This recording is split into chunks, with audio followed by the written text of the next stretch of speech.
బఫేకైతే వెళ్ళాము. అక్కడ live omelette కూడా వేస్తున్నారు.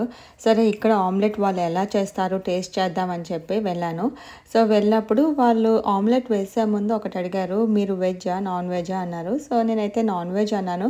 నేను అనుకున్నాను చికెన్ పీసెస్ ఏమన్నా వేస్తారేమో అనుకున్నాను. తర్వాత నేను తినేటప్పుడు తెలిసింది దాంట్లో బేకన్ పీసెస్ అనేవి వేశారనమాట.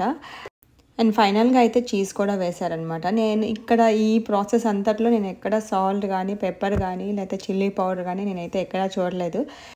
టేబుల్ మీద సైడ్‌కైతే పెడతారు మనకి. సో, అవైతే స్ప్రింకిల్ చేసుకొని తినటమే. బట్ నేను జస్ట్ ఊరికే ఉట్టిదే ట్రై చేశా అనమాట. నాకైతే మన ప్రాసెస్‌లో ఉప్పు, కారం, ఉల్లిపాయలు ఇవన్నీ వేస్తేనే అది ఆమ్లెట్ అనమాట. నాకు ఇదైతే అంత నచ్చలేదు. బట్ అంటే మన టేస్ట్‌కి తగ్గట్టయితే లేదు. But at least okay. ట్రై చేయొచ్చు అని అనిపించింది. మీకైతే నచ్చుతుందా ఇలా తినటం? కామెంట్ చేయండి. నా అదర్ వీడియోస్ కూడా చెక్‌ఔట్ చేయండి. బాయ్.